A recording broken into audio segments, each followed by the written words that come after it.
자, 오늘도 계속해서 우리가 야곱의 스토리, 야곱의 생애 속에 일어났던 일들 가운데 베델로 올라가는 이 에피소드를 가지고 우리가 오늘 교훈과 또 적용을 받아보려고 합니다. 야곱에게 있어서 베델은요, 하나님을 인격적으로 처음 만난 장소입니다. 에서의 낯을 피해서 도망가던 때에 들판에서 유숙하게 됐는데 거기서 돌베개 베고 잠을 잤습니다. 거기서 사닥다리가 오르락내리락하면서 하나님이 사자들이 오르락내리락하는 걸 봤는데 그때 처음으로 야곱은 하나님을 체험했어요. 하나님을 만나는 경험을 했습니다. 그래서 야곱에게 있어서 베델은 절대 잊지 못할 영적인 장소라고 할 수 있어요. 그런데 오늘 본문에 보면 하나님께서 야곱에게 나타나셔서 베델로 올라가라 라고 말씀하십니다. 그리고 거기서 제단을 쌓아라 이렇게 말씀하십니다. 자, 여러분 지금이 어떤 상황입니까? 가나안 땅에 이제 돌아와서 자기 형 에서에게서 이제 어떻게 보면 해방을 받았죠. 에서가 죽이려고 했었는데 극적인 화해가 이루어졌어요. 그 어떻게 해서 이루어졌습니까? 야복 강가의 기도의 결과라고 볼 수 있어요. 야복 강가에서 하나님의 사자와 영적인 씨름, 즉 기도를 해가지고 이겼잖아요. 그래서 하나님이 약속하셨어요. 축복하겠다. 그래서 어떻게 보면 정당한 장자권의 권리를 가지고 가나안 땅에 들어왔어요. 자, 지금까지는 에서를 속여서 취한 가짜 장자권을 가지고 가나안 땅을 자기 것이라고 주장해 왔었습니다. 그런데 하나님은 그 가짜 장자권을 인정할 수가 없었어요. 그래서 내가 정당한 권리를 가지고 가나안 땅에 들어와라. 그래서 가나안 땅 들어오기 직전에 야복 강가에서 그를 만나 주셨던 겁니다. 상당히 의도적이었어요. 그래서 이제 결과적으로는 야복 강가의 기도에서 즉 씨름에서 이겼기 때문에 정당한 권리를 가지고 가나안 땅에 들어왔는데 그 다음에 사건이 생겼죠. 참 딸의 그 성폭행 당하는 일을 통해서 그 세겜 족속들을 또 죽이는 이런 결과가 이어졌습니다. 그때 야곱이 두려워했어요. 왜냐하면 자기는 지금 소수고 그 가나안 족속은 전부 이렇게 연계가 되어 있는데 이거 그 다수가 쳐들어오면 꼼짝없이 죽는 거죠. 두려움에 떨고 있었습니다. 그 두려움을 떨고 있었던 바로 그때였어요. 그때 하나님이 다시 나타나셔서 베델로 올라가라. 거기서 처음 내가 나에게 약속했던 대로 제단을 쌓은 그곳에서 제사를 드리라 이렇게 얘기합니다. 자, 이게 굉장히 중요한 그 타이밍이죠. 하나님이 뭔가 의도가 계셔서 의도를 가지시고 지금 베델로 올라가라 그런 거예요. 과거에 내가 너를 만났던 그 장소, 내가 너를 처음 만나서 나를 인격적으로 계시했던 그 장소로 돌아가라. 거기서 새롭게 출발하자 그런 얘기예요. 그래서 오늘 결과적으로 이제 돌아가서 베델로 올라가서 거기서 제단을 쌓고 그리고 제사를 드린 다음에 전제를 드렸죠. 포도주를 쏟아붓는 그런 의식입니다. 또 기름도 부었어요. 그런 제사를 드린 다음에 결국은 그 전이었지만 하나님이 축복의 말씀하시잖아요. 내가 너를 축복한다. 내 후손들도 축복해서 이 땅을 내 후손들에게 줄 것이다. 내 허리에서 왕들이 일어날 것이다. 거기서 다시 한번 명확하게 축복의 약속의 말씀을 주십니다.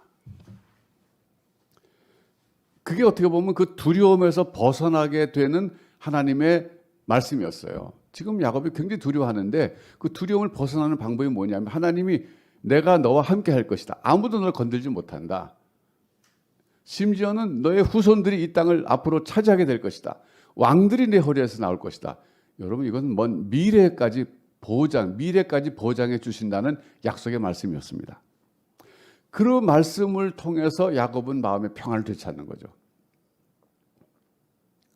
그러니까 지금 정말 타이밍도 적절한 때였어요. 너무 두려워할 때 하나님 나타나셔서 마음의 평안을 주시는데 어디서 주십니까? 벳엘에서 주신다. 벳엘. 벳엘이 하나님의 집 그 뜻이잖아요. 집, 엘, 하나님의 집. 그곳에서 처음 만났던 그곳에서 하나님이 다시 새롭게 약속의 말씀, 축복의 말씀을 주신다는 것은 굉장히 의미심장합니다. 그래서 하나님이 베델로 올라가라 그랬어요. 내가 너를 다시 한번 제대로 만나주겠다 그런 뜻이에요. 그 정당하게 축복을 해주겠다 이거예요. 저는 아버지 이삭의 눈이 어두워진 것을 속여가지고 아버지 이삭으로부터 축복을 다 받았어요. 그러니까 속여서 받은 축복 기도는 효과가 없다 그런 뜻이죠. 그것 갖고는 안 된다는 거예요. 이제 정당하게 내가 받아라 이거죠. 야복 강가에서 씨름했죠. 거기서 승리했어요. 이스라엘로 바꿨어요. 그 다음에 베델에 와서야 비로소 하나님이 새롭게 정식으로 야곱을 축복해 주시는 거예요. 그러니까 어떻게 보면 지금 그 두려움이라고 하는 위기가 축복을 받는 타이밍이 된 거예요. 여러분 그렇습니다. 코로나19라는 이 위기가 우리가 하나님의 축복을 받는 기회가 될 수 있어요. 그러기 위해서는 우리도 우리의 베델로 올라갈 필요가 있어요. 자, 여러분에게는 여러분의 베델이 있을 겁니다. 어딥니까? 처음으로 내가 주님을 인격적으로 만났던 그 장소와 그 타이밍, 그때. 누구에게나 그런 건 있어요. 우리 예수 믿는 사람들은 다 그게 있습니다.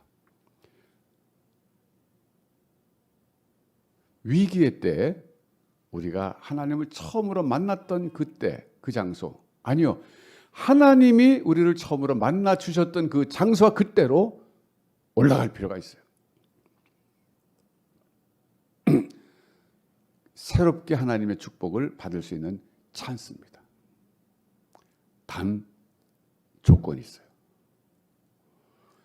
정결케 해야 된다는 거예요. 자, 오늘 본문에 보면요. 올라가는데 2절에 보니까 야곱이 집안 사람들에게 명령을 합니다. 모든 사람이 말하기를 너희 중에 이방 신상들을 버려라. 자신을 정결하게 하고 너희들의 의복을 바꾸어 입으라. 우리가 일어나 베델로 올라가자 그랬습니다. 그랬더니 4절에 그들이 자기 손에 있는 모든 이방 신상들과 자기 귀에 있는 귀고리들을 야곱에게 주는지라. 야곱이 그것들을 세겜 근처 상수리 나무 아래 묻고 그랬어요. 정결, 영적인 성결. 이것이 베델로 올라갈 때의 조건입니다. 자, 여러분 지금 야곱이 왜 식구들에게 이방 신상을 버리고 모든 그 관계된 것들을 버리라 그럴까요? 이것은요. 전심으로 전적으로 우리 집안은 이제 하나님만 섬기자 결단의 표시였습니다. 자, 이때 여러분 라헬은 뭘 버렸을 것 같습니까? 자기 아버지 집에서 갖고 왔던 그 신상을 버렸을 거예요. 드라빔. 기억나시죠? 그게 뭘 상징한다 그랬습니까? 그 아버지의 드라빔을 가진 아들이 상속권을 갖는 것을 의미했어요. 그러니까 라헬이라는 여자는요, 굉장히 영악하고 영리했던 사람이었던 것 같아요. 마지막 순간에 아버지 집을 쫓아 나오면서도 자기 아버지가 신상으로 섬기는 그 드라빔을 가져왔는데 그 뭐 신상이 거기가 금으로 만들었고 뭐 은으로 장식했고 그런 차원이 아니라 그걸 가지고 있는 사람이 즉 자기 남편 야곱이 그걸 가지고 있으면 자기 아버지의 모든 재산을 물려받을 수 있는 상속권을 보장해 준다고 생각했기 때문이었어요. 그걸 가져왔던 거죠. 근데 아버지가 쫓아왔을 때 또 속여서 다시 뺏기지도 않았잖아요. 그걸 이때 버린 겁니다. 그 버리기가 쉽지 않았을 거예요. 야곱이 모든 이방 신상들을 버려라 그랬을 때 라헬만 갖고 있었던 게 아니에요. 모든 식구들이 다 나름대로 갖고 있었던 겁니다. 그게 그 당시 종교적 풍습이었고 현상이었거든요. 그들이 신상이 자기를 보호해준다고 믿었거든요. 부족 같은 거죠. 맞아요. 몸에 지니고 다니기도 하고 또 가까이 옆에 두기도 했다는 거죠.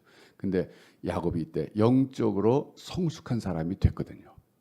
하나님만이 참신이라는 걸 알았거든요. 그러니까 지금 베델로 올라가서 하나님 새롭게 만나야 될 그 상황 속에서 이방 신상들을 제버려라 그런 얘기예요. 영적인 성결이죠. 그랬더니 그 말에 다 따랐습니다. 심지어는 귀고리도 버렸다 그랬어요. 여러분 귀고리 왜 버려요? 장식용인데. 아니요. 그 당시에는 귀고리나 코고리, 반지 이런 것들이 이방의 신상 숭배와 관련이 있었던 물건들이었어요. 하나의 미적인 기능만 하는 게 아니라 종교적인 의미가 담겨 있는 물건들이었습니다. 그다 버렸어요.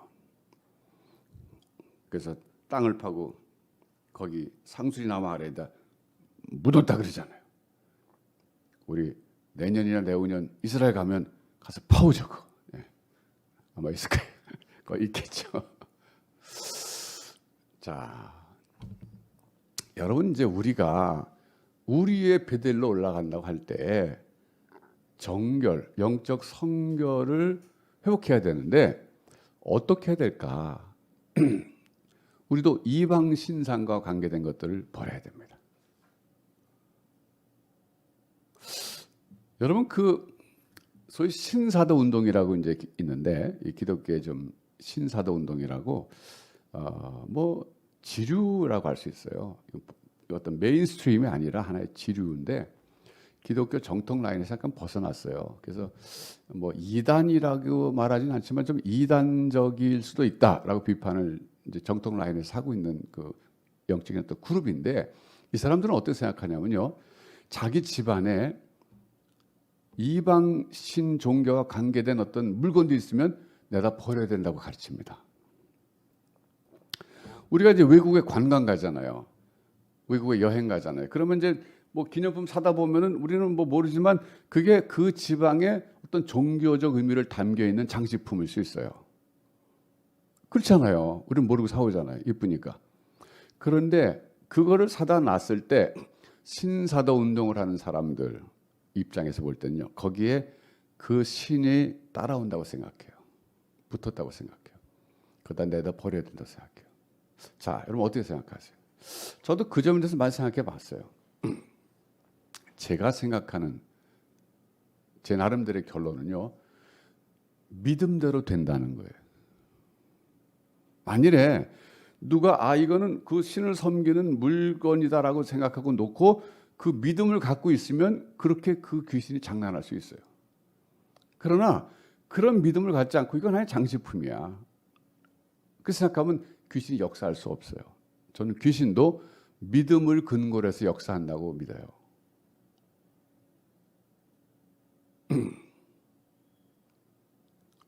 그래서 이제 그 신사도 운동 계통의 사람들이 쓴 책을 보면 뭐 그런 유사한 얘기도 굉장히 많아요. 얘기들을 많이 들어요.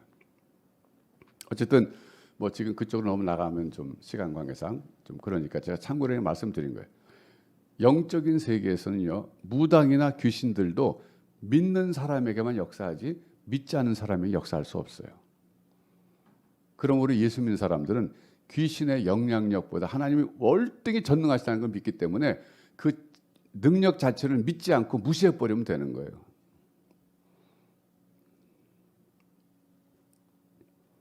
중요한 것은요. 물질적인 것보다는 마음입니다. 그래서 우리의 영적 성결이라고 하는 것은 하나님 앞에서 내 마음에 하나님 외에 다른 것을 더 사랑하거나 의지하거나 하는 것들, 이것들을 제해버리는 것이야말로 영적인 성결이라고 할 수 있어요. 결심이죠. 내가 하나님만 섬기겠다. 나와 내 집은 여호와를 섬기겠다라고 여호수아가 그랬지 않았어요? 네, 그런 결심이죠. 뭐 물질로서의 우상적인 거, 이방 신상적인 건 버리기 쉬워요. 근데 버리더라도 마음이 하나님을 향해서 기울지 않으면 소용없죠. 그래서 영적인 성결이라고 하는 것은 우리 마음에 달렸어요. 내가 하나님만 의지하겠다. 특별히 위기의 이 상황에서, 이 절대절명의 위기의 상황에서 내가 하나님만 의지하겠다. 그 마음의 결심, 이것이 영적인 성결이라고 할 수 있어요. 야곱은 그걸 실행한 겁니다. 눈에 보이는 이방 신상과 또 귀고리같이 종교적인 것들을 다 제해버림으로써 마음의 결심을 표현한 거죠. 자, 그런 점에서 볼 때 여러분이 지금 코로나19라는 위기, 또 삶의 위기, 특별히 어려운 상황이 되면 여러분의 벳엘로 올라가셔야 됩니다. 그냥 올라가면 안 되고 영적 성결을 회복하면서 올라가야 돼요. 그게 뭡니까? 마음의 결심이에요. 내가 하나님만 섬기겠다고 그러지. 이 세상 어떤 것도 의지하지 않고 오직 하나님만 의지하겠다. 이 새로운 결심, 이 새로운 헌신, 새로운 결단, 이것이야말로 베델로 올라가서 은혜 받기 위한 전제 조건이라고 할 수 있습니다. 여러분, 여러분의 베델이 어딘지 처음으로 주님 만난 그때 그 장소예요. 굳이 그 장소 안 가도 괜찮습니다. 마음으로 그 장소로 가면 되는 것이고, 마음으로 영적 성결을 회복하면 되는 것이고, 그리고 하나님의 은혜와 축복을 기대하면 되는 것입니다. 그래서 오늘 이 시간에는 우리도 베델로 올라가야 되겠다. 가서 새롭게 하나님의 축복을 받아야 되겠다. 이런 결심하면서 하나님 앞에 새롭게 베델로 나아가셔서 하나님의 은혜와 축복을 새롭게 받아서 풍성한 삶을 사시는 여러분이 되시기를 주님의 이름으로 축원합니다. 기도하겠습니다. 하나님 아버지 감사합니다. 오늘 야곱이 식구들을 데리고 베델로 올라가서 하나님께 예배하고 새롭게 축복받는 이 사건을 통해서 우리들 각자에게도 우리의 베델이 있는 줄 압니다. 하나님, 우리도 이때 이 삶의 여러 가지 위기 속에서, 어려움 속에서 베델로 올라가게 해주시되 영적인 성결함을 회복하게 하여 주옵소서. 다른 어떤 것도 섬기지 않고 어떤 것도 의지하지 않고 하나님만 의지하겠다고 새롭게 결심하는 이 자리가 되게 하시고 이 시간이 되게 하여 주옵소서.